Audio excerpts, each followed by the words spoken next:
On today's episode of Let's Locums, the most important piece of advice I can give to a doc who's looking to do locums for the first time is to be very protective of their CV. That's something that you don't want to just send to anybody you talk to any recruiter. And when you do, you want to make it explicitly clear that you do not want your name presented at a hospital without your express permission. Otherwise, this has the potential to lock you out from working with any other company and be extremely limited in your negotiations for a daily rate.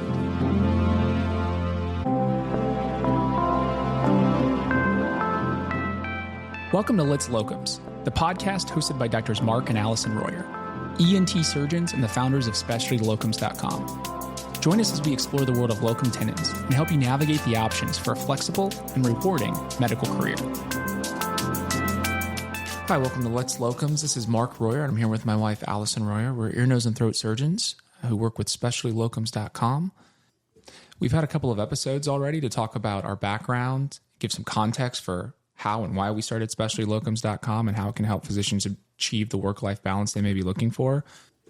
But today, Allie, I'd really like to talk about how to get started in locums for someone who has no experience at all, maybe is some familiarity, maybe no familiarity, but they'd really like to explore jobs, opportunities, but they have no idea how to get started. What would you recommend? So that's a great question. And I think that there's kind of how we do it and maybe how other companies do it. I know other companies, you get these texts like, hey, Dr. Royer, do you or anyone else want to work this job in Peoria, Illinois? And, contact me if you do. And you get those texts and you get those emails. And those are recruiters. Those are recruiters from locums companies reaching out with assignments, existing relationships with hospitals, and they're trying to fill those roles. And so one way to do it would be to interact them with that recruiter whose job it is to match someone into that site. The way we do it is very different than that. We have a website, and because of our specialty-specific start in the ear, nose, and throat surgical field, we have entlocums.com. And so we get a lot of submissions through our website of people reaching out, ENTs who want to do ENT locums. We also have a large word of mouth network. I'm interested in locums. I want to work locums, or maybe I'm interested in locums in 2 years, or maybe I just want to know more about it. So these are phone calls that Mark and I take all the time.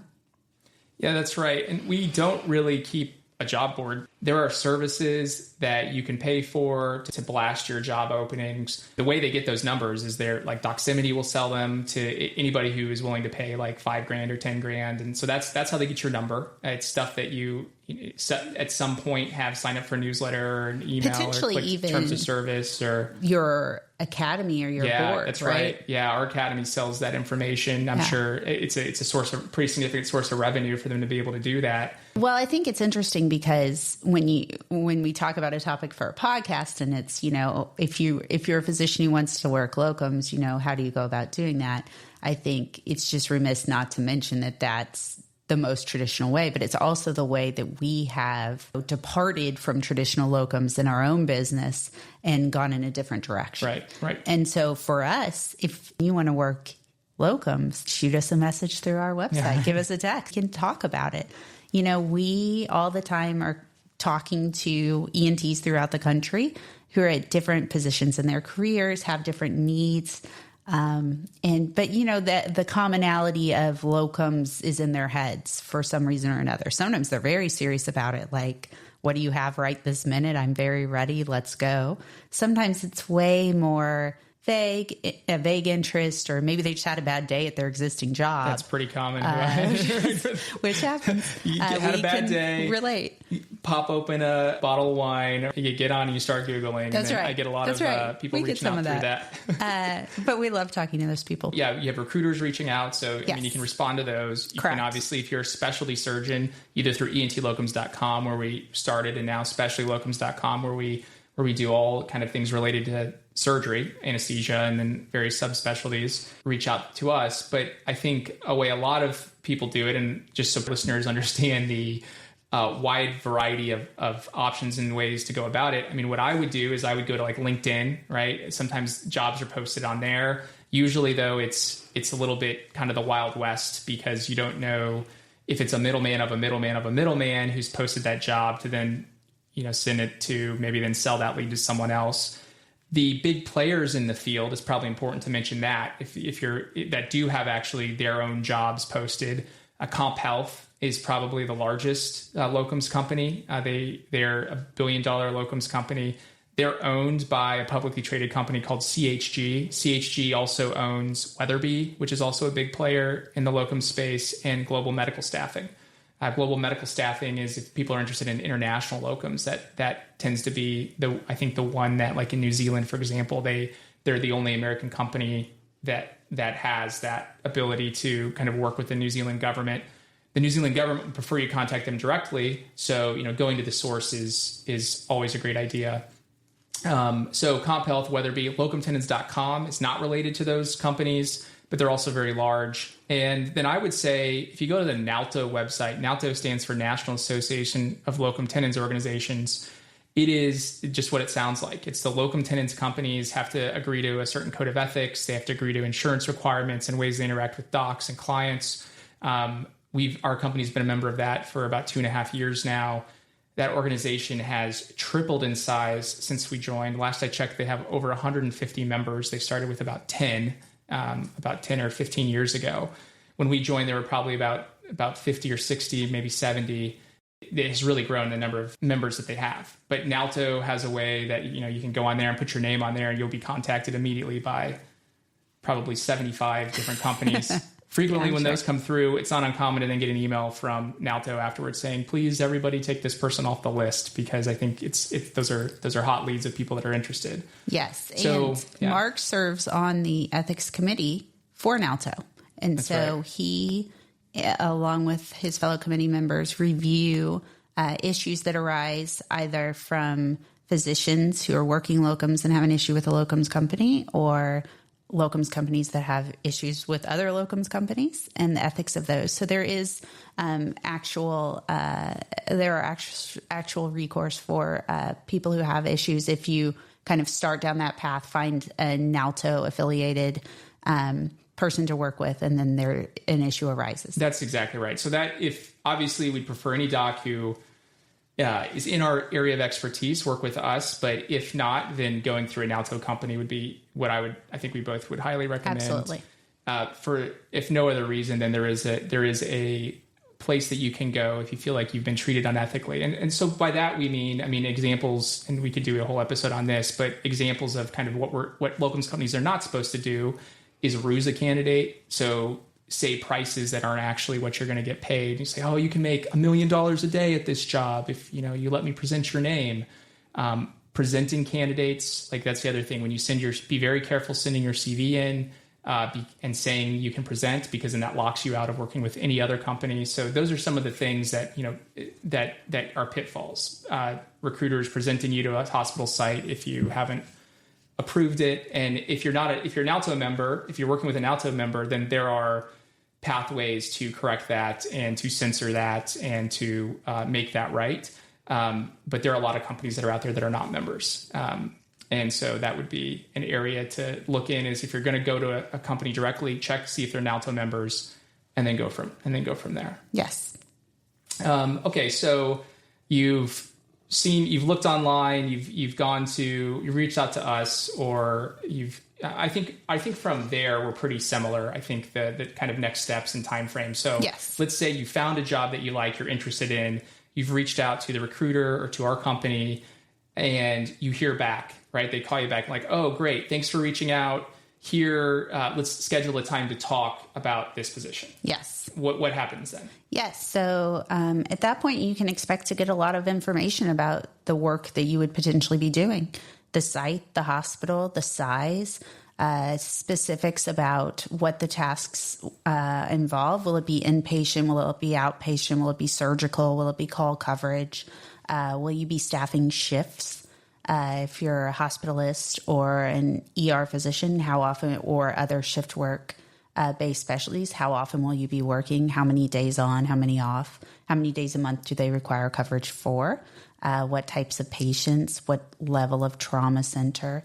All of those different details so you can get a really clear vision of the work that you'll be expected to do at the site. How many other physicians are in the group? Can you ask about pay at that time? Oh, I think yes. I think that's absolutely the time to get pay and information about pay. In addition to the specifics of the job and the work, which often the pay depending on the specialty, but often the pay is reflective of the type of work. So that kind of all goes together. What will be expected of you in the job at the hospital, and then also what is the expected compensation for the work. And then at that point, so it sounds good to you, and you're like, okay, well, this sounds like a potential opportunity that would work for me. I like the pay. I think I can manage what the expectations are. The next step at that point typically is they'll ask for your CV and they'll ask to present you to the site. Is that right? Yes. Talk to the recruiter. You've talked to the site. You like the sound of the job. They ask you to present your CV, and you agree to that with knowing that at that point, that would be if you're going to work at that specific site, that'll be the company that you're with. So yes. You say, send them your CV, they present you to the hospital, and then what happens? Well, I think it is somewhat specialty specific, but sometimes the physicians in the group, sometimes the CMO or another managing healthcare provider would want to speak to you directly. Does that need to be in person? Can that be over the phone? It can often be over the phone. So they speak with you, they like you, you like them. When can you start?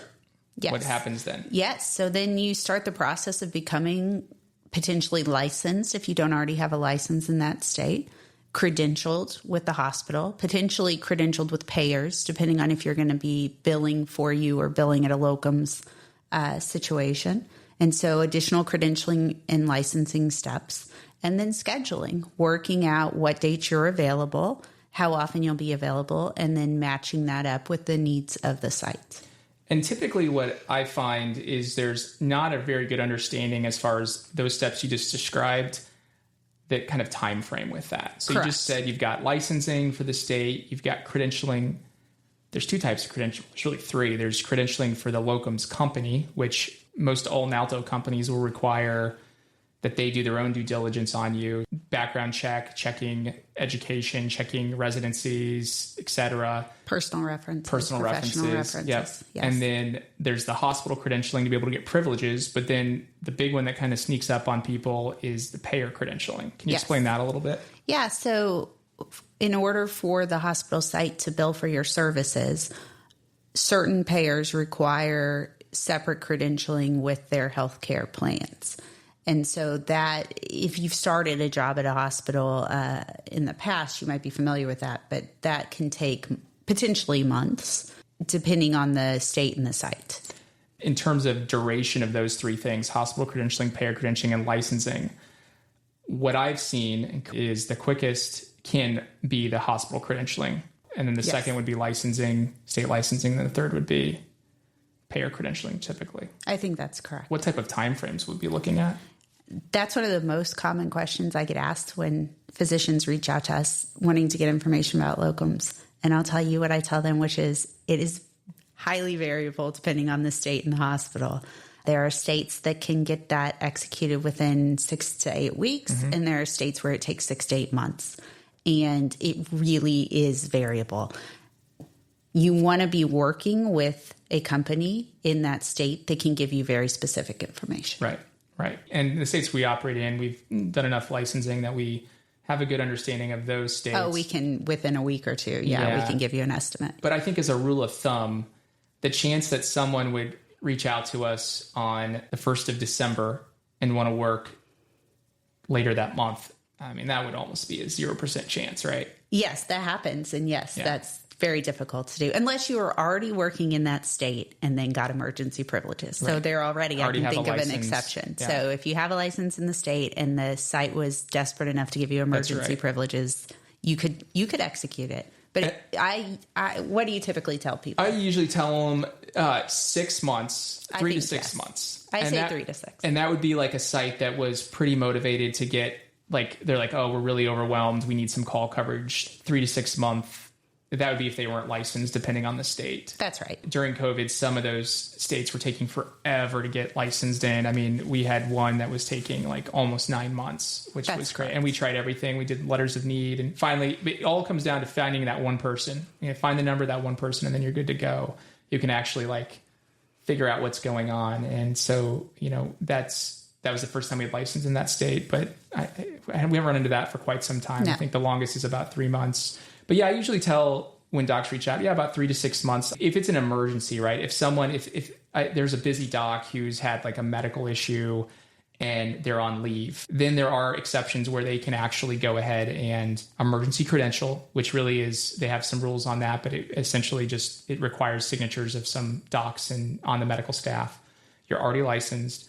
And then for payer credentialing, there is something that sites can do under certain guidelines where they can actually bring in a new doctor, bill what's called a locums modifier.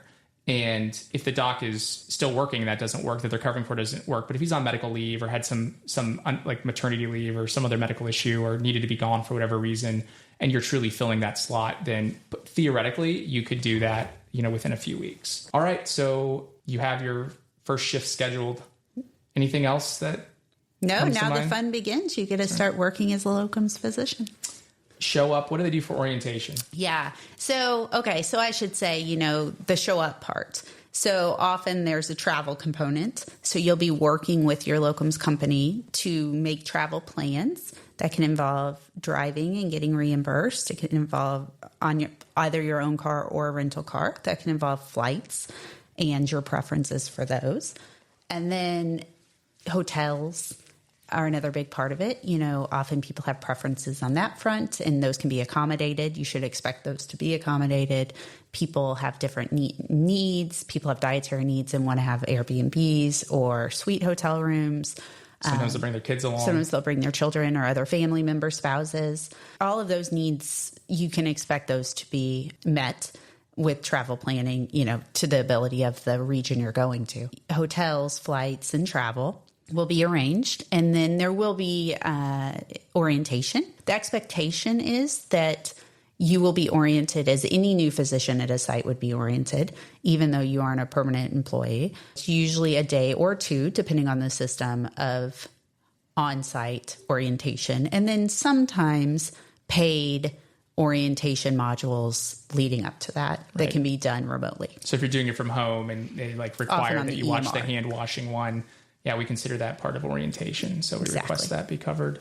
Yeah, excellent. And so, and this is something that you've really tried to stress and make clear and really make it a requirement whenever we're negotiating with potential clients is we don't want our docs to be paying anything out of pocket. No. So whether that's licensing, DEA, credentialing, and we also value their time. We don't want a whole bunch of, as things have moved to online, we don't want this expectation that, your orientation that used to be in person over 2 days can now be in person a half a day. On the back end, then you have a day and a half of online stuff. We include all of that as, hey, that's all orientation. That's all. It's your time that you're spending on that should be reimbursed. That's correct. So we try to really minimize. We don't want any out of pockets for our docs to do this. No. Yeah. So you go and work the shift. And what happens next? Some of that depends on your payment model and what you're expected to turn in terms of timesheets. If you're covering call and you have callback hours and things like that, you may have to give more detailed reporting of the hours you spent. If you're covering things like clinics or shifts that are, 8 hours or certain days, that reporting may be less necessary, but essentially you confirm you've worked the shift and then you turn in whatever timesheets are needed based on the work that you've done and any reimbursement that you need if you were paying out of pocket for any of those travel expenses. And then you expect to get paid. In our company, we try to shoot for about 5 business days to get paid and reimbursed. Right. It's really only limited by when the timesheet gets submitted. Tell me then, okay, you get the check, you get the reimbursement, you get paid for your time. How's that going to look? Are we withholding taxes? Tell me about that. That's a great question. In our business, our physicians are working as independent contractors. And so we are not withholding taxes. So they'll get the full amount that they bill. And then in January is when comes the 1099 tax form. Correct. There are certainly advantages of having 1099 income. there are disadvantages, mostly in the fact you're paying your own employment taxes. But some of the advantages are things, I mean, you can write off any expenses that you incur in related to your locums work that aren't reimbursed. So like a home office, for example, most of the time, right? Are you not going to answer? I'm not going to answer that. I mean, Check out the White Coat Investor 1099. Yeah, I don't think of it in terms of advantages and disadvantages. I think of it more in terms of just planning. So the amount that you get is the number that, you were told you'd be paid fully, unlike a standard paycheck where it's being manipulated in different ways by your workplace. And so you really just have to plan accordingly and factor that in. Right. Excellent. That's it. So you get your 1099, you file your taxes, you're good to go. Rinse and repeat. Well, you may want to speak to an accountant like that.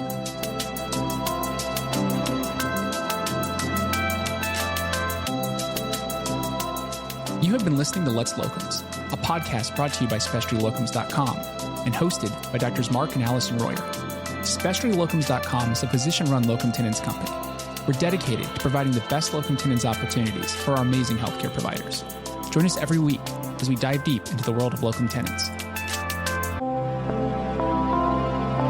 Time stays still.